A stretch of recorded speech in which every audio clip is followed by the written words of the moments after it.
दोस्तों, लंकापति रावण के सोने की लंका को लेकर कहा जाता है कि वास्तव में सोने की लंका भगवान शिव और माता पार्वती की थी, लेकिन बाद में लंका पर रावण ने अपना अधिकार जमा लिया।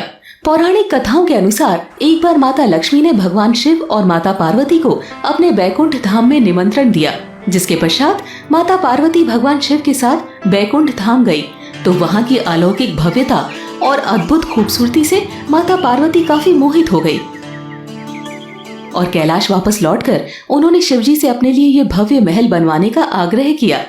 माता पार्वती ने कहा, भगवान, आप तो देवों के देव महादेव हैं। आपको तो सबसे भव्य और खूबसूरत महल में रहना चाहिए, जो तीनों लोक में सबसे उत्तम हो। माता पार्वती की बात सुनकर शिवजी उन्हें समझाने की कोशिश करते हुए कहते हैं, देवी, हमें महल की क्या आवश्यकता है? हम तो योगी हैं। महल के ऐश्वर्य में हमें कहाँ शांति मिलेगी?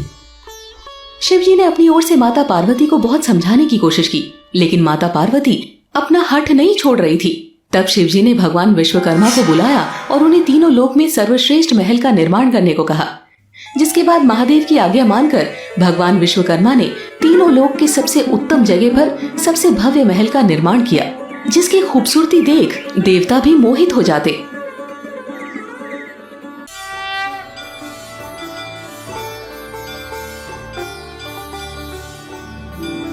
अब माता पार्वती ने जब भगवान शिव से महल में प्रस्थान करने को कहा तो शिवजी ने कहा, देवी, महल में प्रवेश से पहले विधि पूर्वक गृह प्रवेश पूजन अनिवार्य है।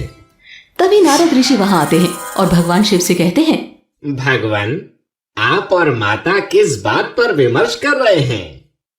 तब शिवजी नारद मुनि से कहते हैं, नारद जी, आपकी माता महल में जल्द प्रवेश करने को आतुर हैं, अतः जल्दी से ऋषि विश्रवा को आप यहाँ ले आइए ताकि वो विधि पूर्वक गृह प्रवेश का पूजन कर सकें।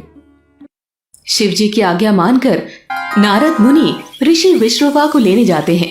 ऋषि विश्रवा की पत्नी, जो कि दैत्यराज सुमाली की पुत्री थी, वो भी ऋषि और नारद मुनि के साथ पूजा में आ जाती है। विधि पूर्वक पूजा समाप्त होती है।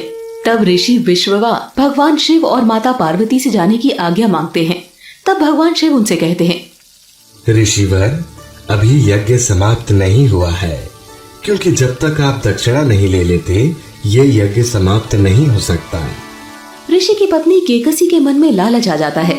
उसे शिवजी और माता पार्वती का वो महल बहुत पसंद आ जाता है।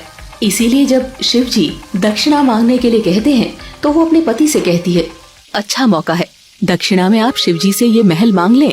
तब ऋषि विश्रवा भगवान शिव से कहते हैं, भगवान, अगर आप मुझे दक्षिणा देना ही चाहते हैं तो अपना ये खूबसूरत स्वर्ण महल मुझे दक्षिणा में दे दें। ऋषि की मांग सुनकर वहाँ मौजूद हर कोई हैरान रह जाता है, लेकिन भगवान शिव उन्हें निराश नहीं करना चाहते थे। इसीलिए उन्होंने तथास्तु कहकर महल उन्हें दक्षिणा में दे दिया। ऐसे में माता पार्वती काफी ज्यादा क्रोधित हो गयी और ऋषि विश्रवा को श्राप देते हुए बोली, लोभी ब्राह्मण, तुमने अपनी पत्नी की बात में आकर मेरे प्रेम और सपनों के साकार स्वरूप को मुझसे छीनने का दुस्साहस किया है। इसीलिए तुम्हें श्राप देती हूँ कि तू इस महल का सुख नहीं भोग पाएगा। एक दिन महादेव का अंश ही इस महल को जलाकर इसकी शोभा मिटा देगा और तत्पश्चात तुम्हारे कुल का सर्वनाश हो जाएगा। ऐसा कहकर वहाँ से सभी देवी देवता अंतर्ध्यान हो जाते हैं। ऋषि विश्रवा भी महादेव को खुश करने के लिए अपने आश्रम में यज्ञ करते हैं। कुछ दिनों पश्चात ऋषि विश्रवा की दूसरी पत्नी के पुत्र कुबेर अपनी तपस्या पूरी कर पिता के पास आते हैं और कहते हैं, पुत्र कुबेर का पिता के चरणों में प्रणाम है। प्रणाम माता। कीर्तिमान हो पुत्र। पिताश्री, मेरी तपस्या सफल हुई। मुझे आशीर्वाद में ये पुष्पक विमान मिला है और ऋषियों की भविष्यवाणी के अनुसार मैं दक्षिण दिशा में एक समृद्ध द्वीप पर अपना राज्य स्थापित करूंगा। कुबेर की बात सुनकर ऋषि विश्रवा उनसे कहते हैं, पुत्र, तुम मेरे ज्येष्ठ पुत्र हो। मुझे भगवान शिव से दक्षिणा में लंका का भव्य महल मिला था, उस पर तुम्हारा अधिकार है। वहीं रहकर तुम अपना राज्य चलाओ, परंतु वो महल माता पार्वती से श्रापित है। आपकी शिव भक्ति और आशीर्वाद से श्राप का असर खत्म हो जाएगा पिताजी।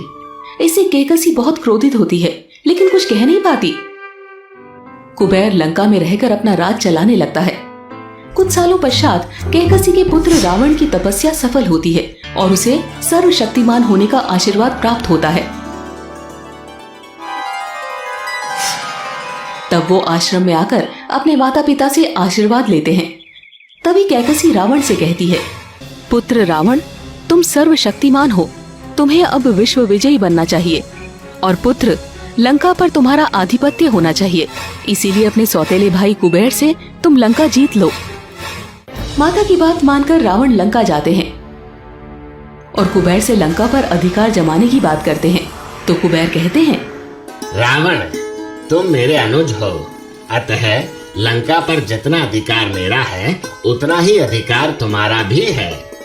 रावण ने कहा, नहीं कुबेर, लंका सिर्फ मेरी होगी। मैं तुमसे लंका जीतकर प्राप्त करना चाहता हूँ, ना कि दान में। ऐसे में कुबेर बिना युद्ध किए ही रावण के सामने अपनी पराजय स्वीकार कर लेते हैं और लंका छोड़कर चले जाते हैं। तब से लंका पर रावण का आधिपत्य हो गया और वो लंकापति बन गए। कहते हैं कि बाद में माता पार्वती के श्राप का ही असर था कि भगवान शिव के अंश हनुमान ने स्वर्ण लंका को जला दिया था।